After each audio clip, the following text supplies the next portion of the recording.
자, 이제 다음 얘기 하죠. 네. 어쨌든 이게 지금 일주일 만에 끝나지는 않을 것 같아요. 네. 그래서 이제 아마 우리 다음 주에는 그래도 좀 누그러져서 다행입니다로 우리 방송을 좀 시작할 수 있기를 희망하면서 다음 얘기 한번 해보겠습니다.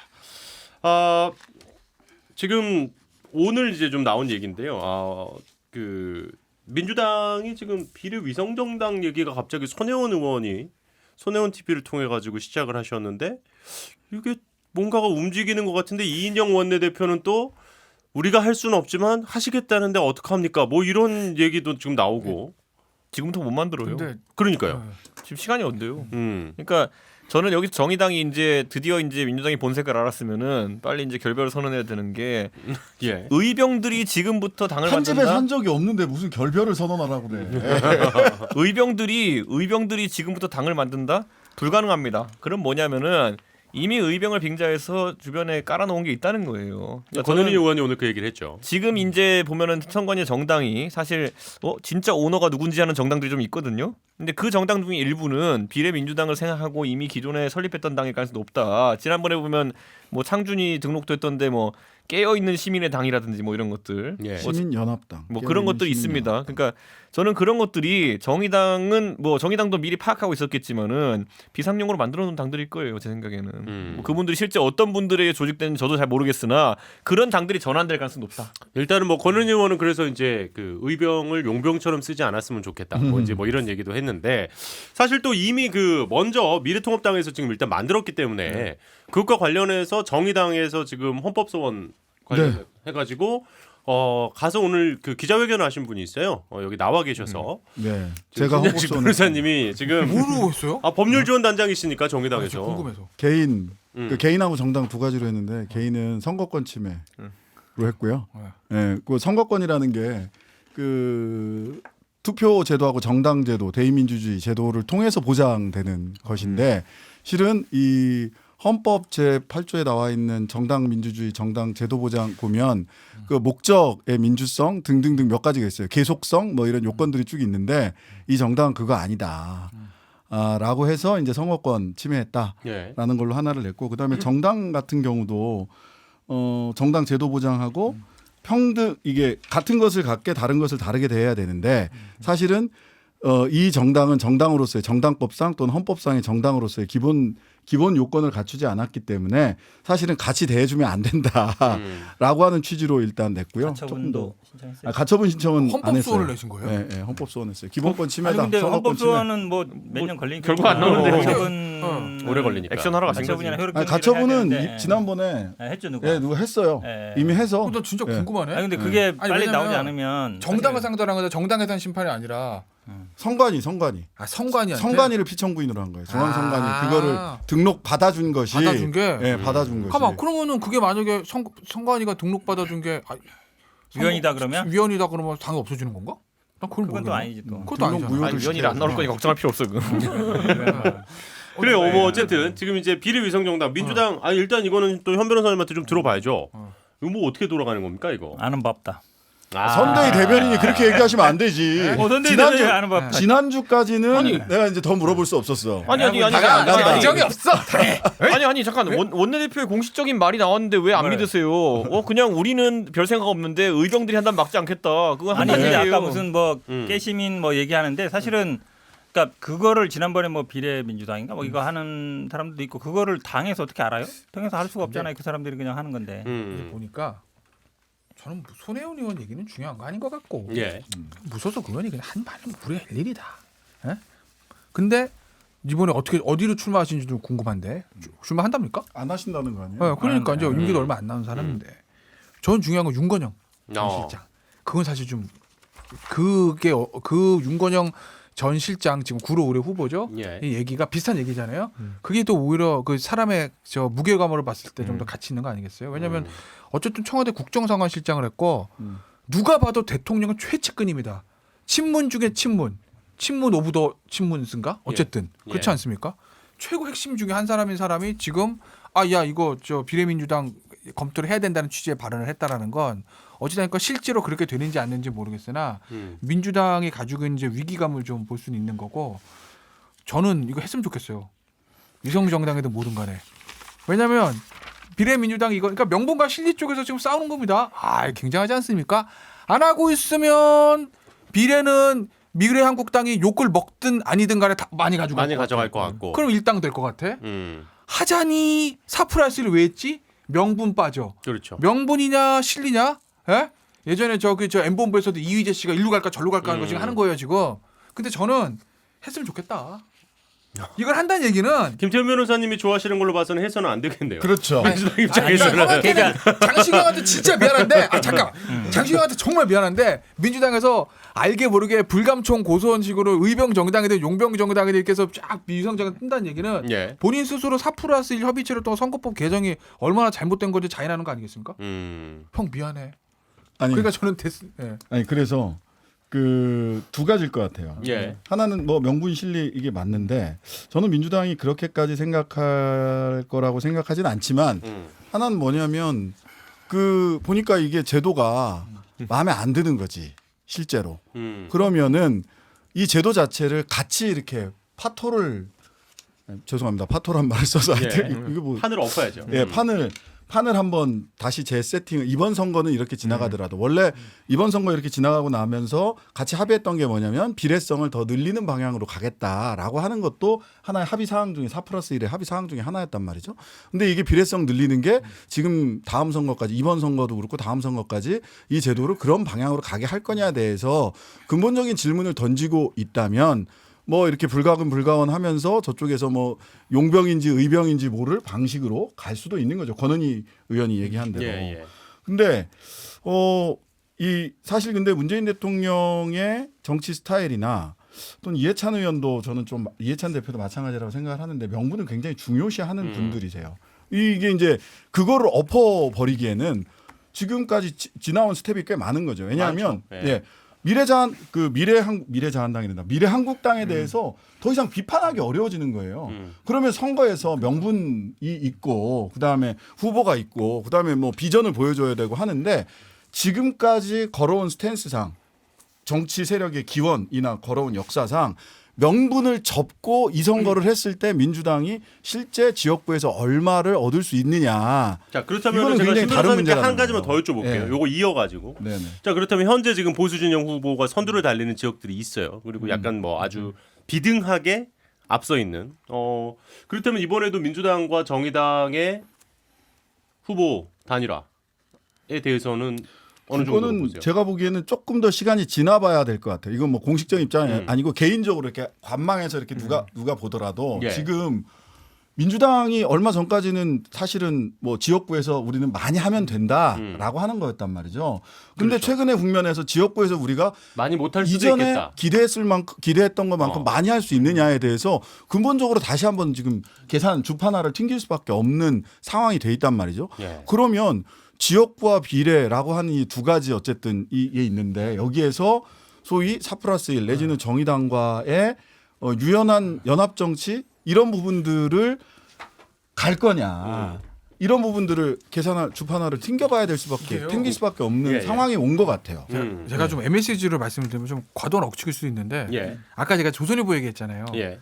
그러니까 지금 정치권의 여의도에 계신 분들은 굉장히 제 얘기 싫어하실 수 있겠지만 저는 그렇게 느껴요. 보면 보수 지역, 그러니까 보수 정당의 그 방향은 조선일보가 끌고 갑니다. 예. 저는 그런 것 같아. 왜냐하면 조선일보 아까 제가 말씀드린 그 도도한 흐름, 그 흐름 오늘 아침에 있는 그 흐름과 그날 자유한국당에서 오는 논평들이 거의 괴가 맞아. 실제로 계속 어느 순간 계속 영혼의 파트너니까요. 베끼는 거지 뭐 거의. 그러니까 보수 정당의 그 일종의 이거 뭐지? 야만은 죄송합니다. 유튜브 괜찮은가? 그거는 그 너무 약간 예. 그 이번에 컷오프 되신 분 떠오르니까 그래요? 그분 삭제하세요. 하지 말고 남자 목소리를 했네. 어쨌든 예. 저 보수 정당의 그거는 조선일보 끌고 가면 진보 정당 어디서 끌고 갑니까? 지금 김어준 뉴스공장이 전 네네네. 김어준 뉴스공장 아침에 나눈 김어준의 생각. 그게 이제 민주당의 그날의 흐름이라 저는 보거든요. 정상은 아니에요. 진보는 김어준 뉴스공장, 보수는 조선일보가 끌고 가는 이 상황이 정상 아니라고 보는데 이 얘기 왜 하냐? 얼마 전에 제가 김어준의 뉴스공장을 들었는데 뭐 참여연대 전문가 불러도 이걸 하더라고. 표 계산을 막 해, 막 신문에 좀 돌리고 막 무슨 소리인지 모르겠어 나는. 예. 근데 결론은 뭐냐? 이렇게 하면 자유한국당이 저 비례를 25석에서 30석까지도 가져간다. 이거의 결론 그날의 결론. 예. 그거 뭐 어쩌자는 겁니까? 그렇게 해서 민주당한테 비례민주당 만들라는 얘기는 아니에요. 계속 이 얘기를 하더라고 한 3-40분을. 그리고 나서 민주당에서부터 윤건영 전 실장부터 비례민주당 얘기가 나오기 시작했어요. 난 이게 우연인지 필연인지 난 근데 깜빡이 나니까 배 떨어지는 요거나 거야. 근데 그 지금 윤건영 실장이 한 발언 같은 경우에는 굉장히 민주당에 심각하게 받아들여지는 게 그분의 현재 직함이 뭡니까? 지금 뭐 후보. 먹고 있죠? 구로울 후보잖아요. 구로울 후보. 예. 구로울 후보가 보통 아무 직함도 없이 그렇게 정무적인 발언을 막 쏟아내고 정무적인 발언을 대서특필되는 경우는 드뭅니다. 그렇기 때문에 지금 상황에서 그냥 물꼬를 트는 청와대의 의중이다라고 받아들이는 거거든요. 저는 그래서 지금 이제 뭐 양정철 그다음에 윤건영 이런 청와대 핵심 측근들이 선거를 기획하고 있다라는 게 이제 사실 만천하에 드러난 것이다 이렇게 보고 저는 민주당 이번에 공천만 하더라도 보면은 굉장히 난항을 겪고 있는 게 보이거든요. 물갈이가 생각보다 많이 안 되죠. 어떻게 보십니까? 우리 잘 안 되고 있죠. 예. 그게 저희가 정치인사에서 계속 예측했던 것처럼 상향식 공천이 처음엔 조용한데 뒤에 가면은 진짜 시끄러워져요. 근데 지금 뭐 60 몇 개 지역에 단수에 다시 추가 공모를 받겠다 이렇게 한 건 뭐냐면은 갈아 끼우려니까 현역이 너무 유리해가지고 아무도 지원 안 해가지고 다시 이제 공모를 받는 거거든요. 이런 과정들이 노출되는 상황 속에서 비례민주당까지 등장했다. 저는 선거 지금까지 기획했던 선거 앞으로 수행할 선거가 민주당 굉장히 다르다. 저는 이런 생각하게 됩니다. 그러니까 금요일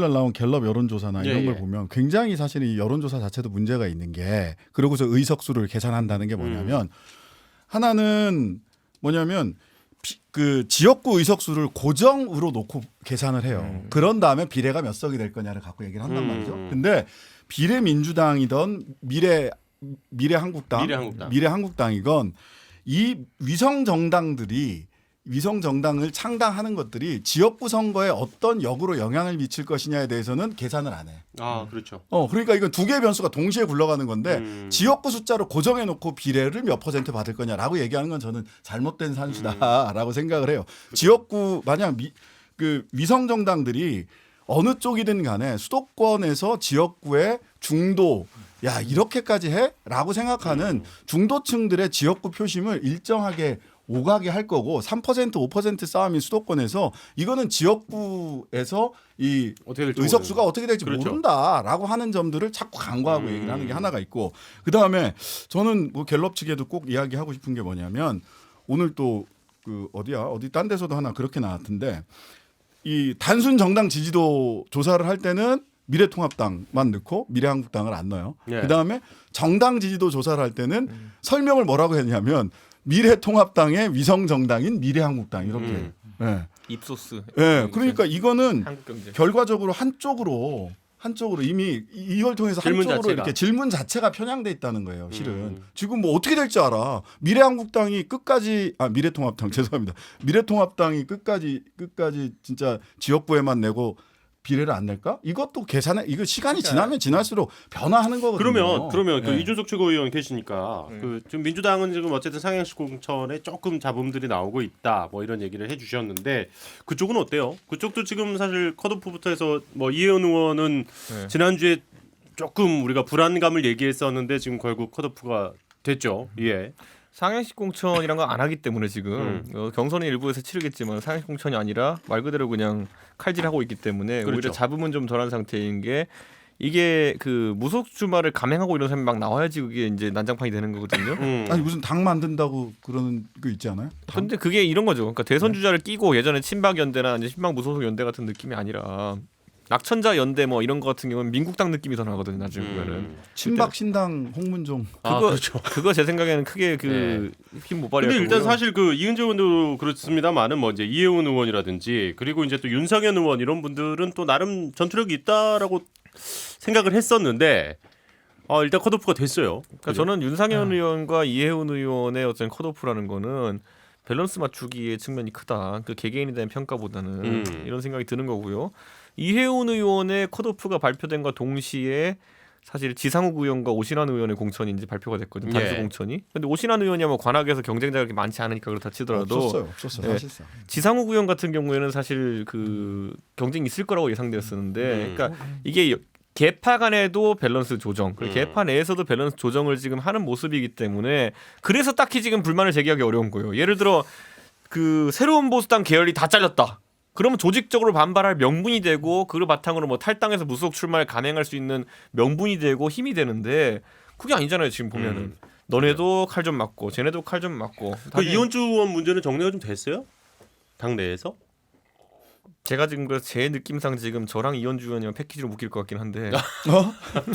그게 뭐야? 무슨 패키지야 그거 도대체? 아니 그 패키지가 될 수가 없잖아요. 저쪽은 부산이고 지금 그러니까- 이쪽 의원은 그러니까 각자 이제 제가 이제 새로운 보수당을 대표해서 최고위원격으로 와 있는 거고 예. 사실 전진당이라고 하는 당에 이제 최고위원 한 분이 계시죠. 최고위원 계시지만은 그분보다는 대표격으로 인식되는 분이 이현주 의원이고 그러다 보니까 사실 이런 거죠. 그러니까 이현주 의원은 험지 출마가 아니라 양지 출마에 가까운 것인데 그렇죠. 반대로 그러다 보니까 지역구에 경쟁이 굉장히 많죠.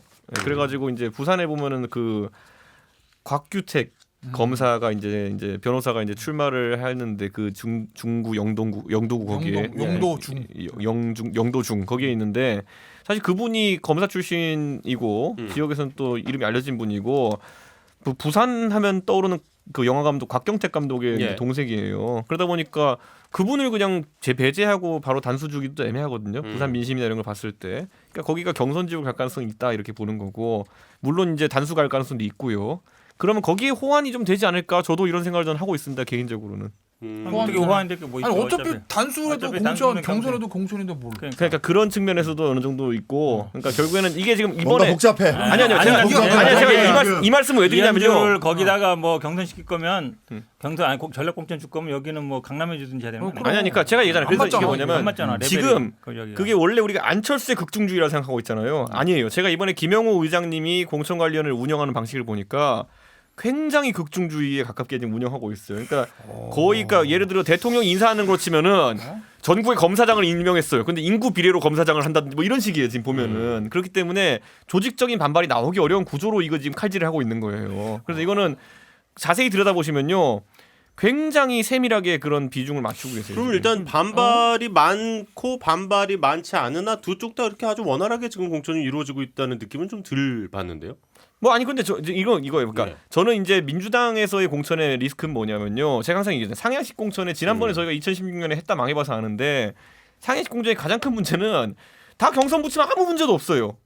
그런데 어떤 놈을 꼭 경선 붙이기 전에 다리를 부러뜨려 놓고 시작해요. 예. 그래가지고 갑자기 뭐 가만히 있는데 갑자기 너는 배신자야 옛날에 그랬던 것처럼 네. 어딘가 다리 부러뜨리러 나가는 액션들이 나올 때 그때부터 막 조직적인 잡음이 반발이 나오죠. 나오는 거거든요. 그거는 그런 현 거보다요. 변호사님 얘기 들어야죠. 제가 보기에는 사실은 이제 원래 우리 당에서 하위 20%할 때는 이제 자발적으로 불출마를 어느 정도 전제로 한 거예요. 불출마를 한 거여서 이게 공개할 거냐 마냐 가지고 고민을 많았는데 이제 이해찬 대표께서 예전에 어쨌든 컷오프된 경험이 있어서 이 컷오프라는 게 굉장히 인격적인 모멸이고 이런 게 본인도 일단 겪어봤기 때문에 네. 그런데 저는 조금 그 면에서는 좀 실패한 것 같아요. 이게 사실은 이거를 어떤 식으로든지 간에 그분들 압박하든 아니면 어떤 식으로든 이렇게 좀 알려져서 자연스럽게 이제 불출마를 했으면 지금처럼 뭐 무소속으로 나오겠다 뭐 이런 분들이 없었을 텐데 똑같은 20% 하위 20%인데 어떤 분들은 뭐 경선 그대로 하는 것 같고 어떤 사람은 컷오프 되는 것 같으니까 반발이 나오는 거거든요. 결국은 그 같은 20% 안에서도 형평성 문제가 있는 건데 저는 말씀처럼 한국당은 어쨌든 이 딱 그 공관위원장이 힘을 잡고 저는 아마 대표보다 더 센 것 같아요. 지금은 황교안 대표보다 더 세잖아요. 사실은 비대위원장이니까. 거의 비대위원장급이에요. 그렇죠. 그러니까 그렇죠. 정권을 쥐고 있어서 그리고 이렇게 세력이 여러 개 들어오면 말처럼 이쪽 하나 이게 쳐낼 수 있잖아요. 예. 근데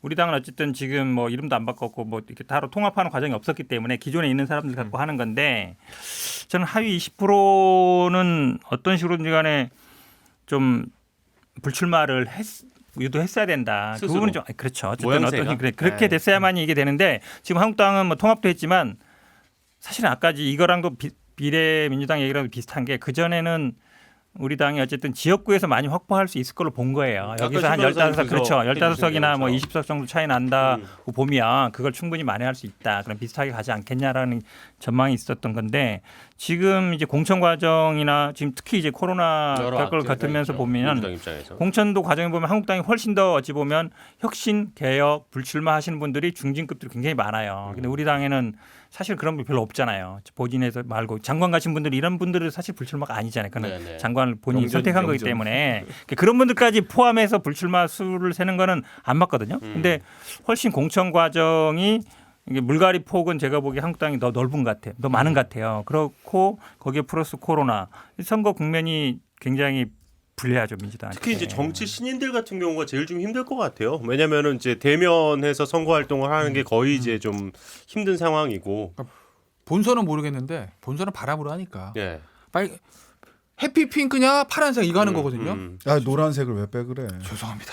지역구 자, 많지 지금, 않잖아요. 어쨌든 저 이제 고향 저 을은 노란색 고향을.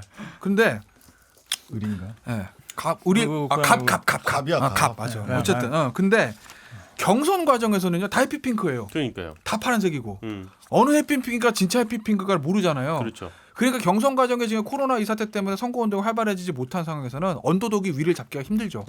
신인들이 현역이 못 이깁니다 이러면. 그러니까 그래서 이제 네. 정은혜 의원이 약간 그런 얘기 했던 것 같아요. 정은혜 의원 입장에서는 이제 이해찬 대표께 그 제안을 했죠. 비례해서 이제 청년층을 좀 이게 해달라. 그러니까 그리고- 그런 부분인 것 같아요. 그러니까 물갈이의 양이 중요한 게 양보다 질이지. 음. 이름 빡 우와 이해훈 윤상현 이게 중요하지. 잘 모르는 의원들 한 20명 그렇죠. 불출마해도 소용이 없어. 근데 지금 저 민주당 굉장히 죄송한데 나 지난주에도 얘기했는데 신창현 의원 이번에 이훈 의원 모릅니다.